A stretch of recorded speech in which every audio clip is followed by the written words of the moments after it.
Hello programmers, আজকে আমি কথা বলবো ডিকশনারিজ সম্পর্কে। তো আমরা সরাসরি কোড এডিটরে চলে যাই। আমরা ডিকশনারি নিয়ে যদি কথা বলতে চাই, তাহলে আমরা ডিকশনারিজ এবং লিস্টের মধ্যে তফাৎটা আগে আমাদের জানতে হবে। তো আমরা লিস্টের ক্ষেত্রে কি হয়, লিস্টের ক্ষেত্রে শুধু আমরা ধরেন কারো নামের লিস্ট যদি করতে চাই, তাহলে শুধু তার নাম আসিফ, করিম, রহিম এভাবে আমরা লিস্টে আইটেমগুলো লিখছি। কিন্তু আমরা যখন ডিকশনারি আকারে ইউজ করব, তখন আমরা কি করব, ধরেন আমরা একটা ক্লাসের কারোর ডেটা সেভ করতে যাচ্ছি, তখন আমরা কি করব, রুল একের রুল একের নাম কি, রুল একের নাম রহিম, এবং রুল দুই এর নাম করিম। এরকম করে আমরা যদি রুল এককে আমরা যদি এখানে কল করি, তখন আমরা রুল একের নাম কি সেটা আমরা ইজিলি দেখতে পারবো।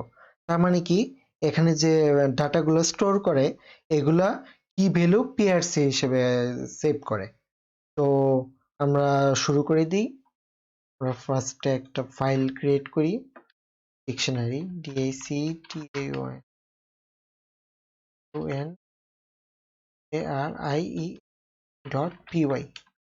আচ্ছা, তো আমরা ফার্স্টে একটা যে তথ্য জেনে রাখি, আমরা যদি ডিকশনারি নিয়ে কাজ করতে চাই তাহলে আমাদের সেকেন্ড ব্র্যাকেট বা কার্লি ব্র্যাকেট নিয়ে কাজ করতে হবে। তো আমরা একটা প্রথম ভেরিয়েবল নেই, এখন আমরা কার্লি ব্র্যাকেট নিয়ে কাজ করি। তো ধরেন আমার ফার্স্টে কি নিয়ে আলোচনা করতে হবে, কি। তো কি আমরা রুলগুলা স্ট্রিং আকারে লিখি, তারপর আমরা কোলন দিয়ে ধরেন কারো নাম লিখি। ধরেন ফার্স্টের নাম কি, আসিফ। প্রথম রুল হলো আসিফের, তারপর একটা কমা দিব, দিয়ে আবার সেকেন্ড লিখবো। সেকেন্ড রুল কার, সেকেন্ড রুল হলো ধরেন করিমের, করিম। ফাইন,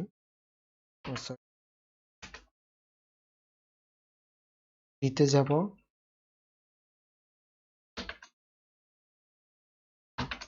এরকম আরেকটার নাম কি, রহিম দি, রহিম। ওকে, তাহলে আমরা কি দেখতে পাচ্ছি, এখানে কি হলো ওয়ান, মানে রুল এক কি, নাম হলো আসিফ। রুল দুই এর নাম কি, হলো করিম। আর রুল থ্রি এর নাম কি, রহিম। তো আমরা যদি প্রিন্ট করতে চাই, দেখি প্রিন্ট করব। তো আমরা প্রিন্ট করলে ডেমো দিই, ডেমো দেওয়ার পর আমরা ক্লিক করি। আমরা কি করব, এই যে এখানে রুল একের নাম আসিফ, রুল টু করিম, রুল থ্রি রহিম। তো এইভাবে সেভ হচ্ছে। তো এখন চাচ্ছি আমি রুল একের নাম আমি দেখতে যাচ্ছি, তাহলে কি করব, এখানে থার্ড ব্র্যাকেট দিব। থার্ড ব্র্যাকেট দিয়ে এখানে আমাদের শো করছে আমরা কার রুল দেখতে যাচ্ছি। তো রুল এক দিলাম, রুল একের নাম কি আমরা ধরেন জানতে চাচ্ছি, তখন কি করব, দিয়ে ক্লিক করব। ও সরি, একটু ভুল হয়েছে, এখানে আমাদের ওয়ানটা দিতে হবে, দুইটা, হ্যাঁ, এখন কাজ করবে। এই তো, এই যে আসিফ। তো আমরা রুল টু সম্পর্কে জানতে যাচ্ছি বা থ্রি সম্পর্কে জানতে যাচ্ছি। রুল থ্রি কে আছে, রহিম আছে। তো দিলাম, এই তো রহিম শো করছে। এখন আমরা কি করতে পারি, এখানে যে ভ্যালুটা আছে আমরা ভ্যালুটা চেঞ্জ করে দিতে পারি। ধরেন আহ, দেখাই তাহলে আপনাদের, রুল ওয়ান যে এটা আসিফ না, এটা ধরেন অন্য কারোর নাম দিই। প্রথম লিখবো ডেমো, আমরা ধরেন রুল ওয়ান এর চেঞ্জ করতে যাচ্ছি, ওয়ান, ঠিক আছে। তো আমরা এখানে দিয়ে ইকুয়াল দিব, ইকুয়াল দিয়ে আমরা স্ট্রিংটা লিখবো। স্ট্রিংটা কি, ধরেন মামুন, স্টুডেন্টের নামটা মামুন দিলাম। তো এখন কি হবে, এখন এখানে চেঞ্জ হয়ে যাবে, চেঞ্জ হয়ে কি হবে, এখানে আসিফের জায়গায় মামুন হবে। আচ্ছা, আমরা দেখি এখানে শো করবে। এই তো, রুল এক কে এখানে আসিফ ছিল, এখানে আমরা রুল একের মান চেঞ্জ করে মামুন দিয়েছি, তো মামুন হয়েছে, দুই হয়েছে করিম, এবং থ্রি হয়েছে রহিম। তো আমরা ইচ্ছে করলে এখানে মান অ্যাডও করতে পারি। তো অ্যাড করব কিভাবে, ধরেন আমরা 1 2 3 তিনটা দিয়েছি, ধরেন রুল 4 এর দিই, রুল 4 দিলাম, রুল 4, রুল 4 ধরেন কার নাম দিই, ধরেন আমার নামে দিলাম, নির্জন দিলাম। ওকে, তাহলে আমরা যখন ক্লিক করব এখানে রান পাইথন ফাইলে, তখন আমরা দেখতে পারবো যে এখানে রুল 1, রুল 1 হলো আসিফ, রুল 2 হলো করিম, রুল 3 হলো রহিম এবং রুল 4 হলো নির্জন। তো আমরা দেখতে পারতেছি আমাদের ডিকশনারিতে আমাদের ডেটাটা অ্যাড হয়ে গেছে। তো আমরা এখন রিমুভ করতে পারি। তো আমরা রিমুভ করব কিভাবে? সিম্পল, প্রথম কেটে এটা, এখানে একটা ডট দিব, ডট দিয়ে পপ লিখবো, পপ, পপ লিখে আমরা এখন কোন ভ্যালুটা ডিলিট করতে যাচ্ছি? ধরেন আমরা এখানে যে 2 আছে, 2টা আমরা ডিলিট করতে যাচ্ছি। 2 যদি 2 মানে করিম, করিম আমরা ডিলিট করতে যাচ্ছি, তাহলে আমাদের কি কি ডেটা থাকবে? 1 থাকবে এবং 3 থাকবে, মানে আসিফ থাকবে এবং রহিম থাকবে।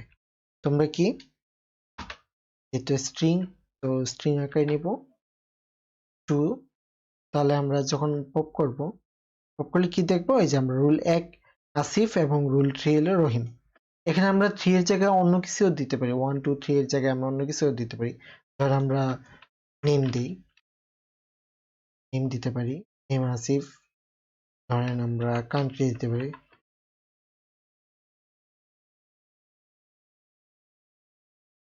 ওয়াই, কান্ট্রি দিতে পারি, দিতে পারি এইচ। তো আমরা কান্ট্রি ধরেন এখানে কত কি দিলাম, বাংলাদেশ 24 দিয়ে দিই 24। তো আমরা কি এখানে ধরেন আমরা যদি ডিলিট করতে চাই, যে কান্ট্রিটা আমরা ডিলিট করতে যাচ্ছি, আমরা ও আচ্ছা আচ্ছা আচ্ছা, ভুল হয়েছে, কি ভুল হয়েছে? ও ও সরি, না, এখানে কান্ট্রি হবে, ধরেন আমরা কান্ট্রি আর ওয়াই। আচ্ছা, এখন যদি আমরা কান্ট্রিটা ডিলিট করতে চাই, তো আমরা কি হচ্ছে, নেম আসছে আসিফ এবং এজ হচ্ছে 24। ঠিক এইভাবে আমরা ডিকশনারিতে আমরা ডাটা অ্যাড করতে পারি, রিমুভ করতে পারি এবং আমরা বিভিন্ন ডাটা অ্যাক্সেসও করতে পারি। তো আজ এই পর্যন্তই। আপনারা বেশি বেশি করে কোড করুন। ভালো থাকবেন, পরবর্তী ভিডিওতে দেখা হচ্ছে। ধন্যবাদ।